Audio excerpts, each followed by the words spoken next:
Hello everyone. তো এটা ছিল চতুর্থীর দিন। আমরা গেছিলাম কলকাতাতে ঠাকুর দেখতে। আমরা প্রথমেই চলে যাই শ্রীভূমিতে। তো এটা হলো শ্রীভূমির এন্ট্রান্স একদম।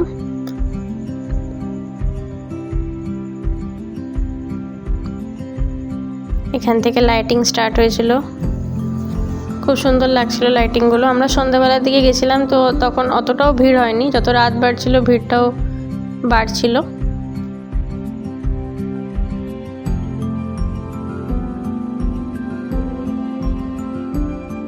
কয়েকটা ছবি তুলে নিই আমরা এখানে, কারণ ফাঁকা ছিল মোটামুটি।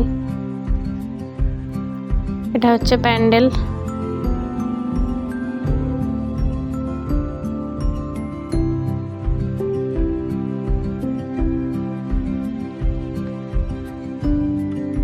ছিল প্রতিমা, খুব সুন্দর হয়েছিল। সব বছরই শ্রীভূমি খুব সুন্দর করে। তো এখান থেকে বেরিয়ে আমরা নেক্সট শিয়ালদা যাবো ভেবেছিলাম, কিন্তু বাস পাইনি। তো সেই জন্য আমরা চলে গেছিলাম দমদম অটো করে। এটা হলো দমদমের একটা প্যান্ডেল, যেখানে মেনলি থিম ছিল কুঁড়ে ঘর, গ্রাম বাংলা।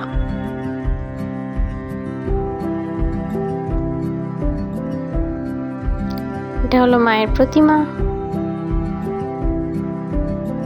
নেক্সট চলে গেছিলাম, এটাও দমদমেই ছিল। এখানে আগেকার দিনের মানুষের জীবনযাত্রা দেখানো হয়েছিল। আগেকার দিনে মানুষ কি ইউজ করতো, কিভাবে থাকতো, সেসবই দেখিয়েছিল।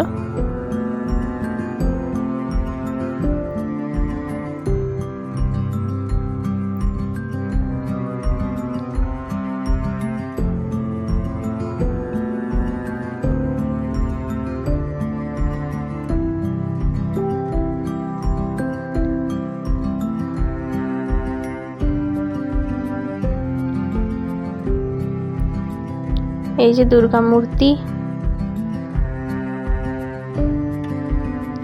নেক্সট আমরা যাচ্ছি দমদমের আরেকটা একদম ফেমাস প্যান্ডেলে।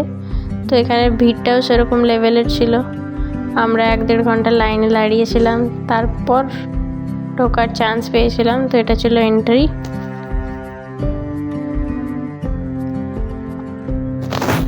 এখানে লাইটিংটা খুব সুন্দর করেছিল, এর জন্য খুব ভালো লাগছিল দেখতে। বাট প্রচণ্ড লাইন ছিল।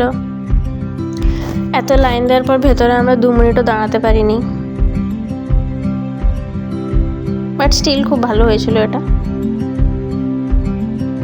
এই যে মায়ের মূর্তি।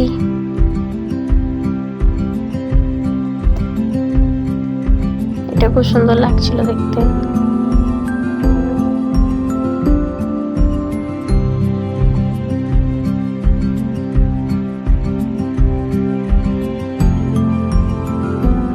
এখানে একটা শিবের মূর্তি করেছিল লাইটিং এ। ব্যাস এইটুকুই। এরপর এখান থেকে আমরা বেরিয়ে গেছিলাম। তারপর আর আমাদের ঠাকুর দেখার এনার্জি ছিল না, পায়ে ব্যথা হয়ে গেছিল। তো লাস্ট অব্দি ক্যাব বুক করে আমরা চলে যাই বাড়ি। আমরা ছিলাম বারাসাতে। নেক্সট দিন সকালে আমার একটু কলেজে কাজ ছিল, তো সেই জন্য গেছিলাম। ওখানে আমার মার্কশিট নেওয়ার ছিল।